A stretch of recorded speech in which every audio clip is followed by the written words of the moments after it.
नमो बुद्धाय. आज आपण पाहणार आहोत पुत्राला वाचविण्याच्या पित्याच्या योजना. आपल्या पुत्राचा विवाह होऊन व त्याने सांसारिक जीवनात प्रवेश केला आहे हे पाहून राजाला संतोष झाला. तथापि याबरोबरच असित मुनीची भविष्यवाणी त्याचा सारखा पिच्छा पुरवित होती. ते भविष्य खरे होऊ नये म्हणून राजाने त्याला वैषयिक सुखविलासात गुंतून ठेवण्याचा विचार ठरविला. हा उद्देश दृष्टीपुढे ठेवून शुद्धधनाने आपल्या पुत्राला राहण्यासाठी 3 राजमहाल बांधले.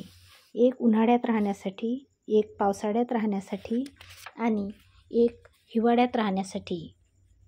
हे तिन्ही राजमहाल विलासी जीवनाला उत्तेजक अशा सर्व प्रकारच्या साधनांनी सुसज्ज करण्यात आले होते. प्रत्येक महालाभोवती विविध जातीच्या वृक्षांची आणि फुलांची मनोहारी रचना केलेली विस्तृत असे उद्यान होते. आपल्या कुटुंबाचा पुरोहित उदयीन याच्याशी सलामसलत करून राजाने राजपुत्रासाठी अतिसुंदर युवतींनी युक्त अशा अंतपुराची व्यवस्था करण्याचा विचार ठरविला. तेव्हा शुद्धधन राजाने जीवनातील सुखोपभोगासाठी राजकुमाराला वश कसे करून घ्यावे याचा त्या सुंदरींना सल्ला देण्यास सांगितले. अंतपुरात ठेवावयाच्या स्त्रियांना एकत्रित करून उदयनाने त्यांनी राजकुमाराला वश कसे करून घ्यावे याची त्यांना प्रथम माहिती दिली. त्यांना उद्देशून तो म्हणाला, तुम्ही या प्रकारच्या सर्व वशीकरण कलात कुशल आहात. तुम्ही मदनाची भाषा जाणण्यात चतुर आहात. तुमच्या ठायी सौंदर्य आणि आकर्षकता परिपूर्ण आहे. तुम्ही तुमच्या कसबात वाकबगार आहात. तुमच्या या कलागुणांनी ज्यांच्या ठायी काही वासना शिल्लक राहिलेली नाही अशा योग्याचे सुद्धा तुम्ही चित्त अस्वस्थ करू शकता आणि त्यांना केवळ स्वर्गीय अप्सराच भुलवू शकतात अशा देवांना सुद्धा तुम्ही आपल्या मोहपाशात गुरफटू शकता. हृदयातील भावना व्यक्त करण्याच्या तुमच्या कौशल्याने, तुमच्या नखरेलपणाने, तुमच्या शरीर सौष्ठवाने आणि अकृत्रिम अशा लावण्याने तुम्ही जर स्त्रियांनाही मोहित करू शकता तर मग पुरुषांना तुम्ही किती सहज अंकित कराल.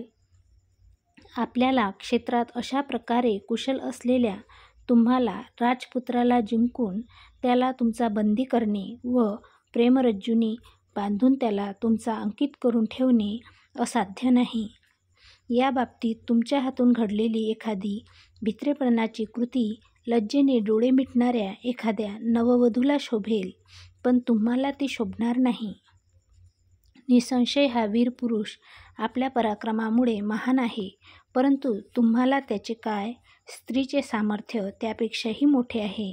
हाच तुमचा दृढ निश्चय असू द्या.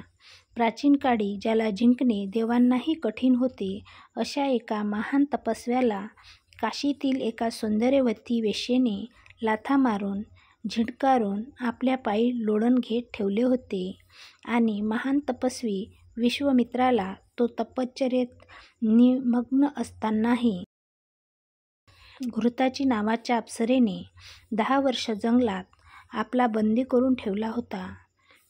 यासारख्या अनेक तपस्यांना जेथे स्त्रियांनी कवडीमोल केले तेथे ज्यांचे यौवनपुष्प प्रथमच उमलत आहे अशा कोमल राजकुमाराची काय कथा.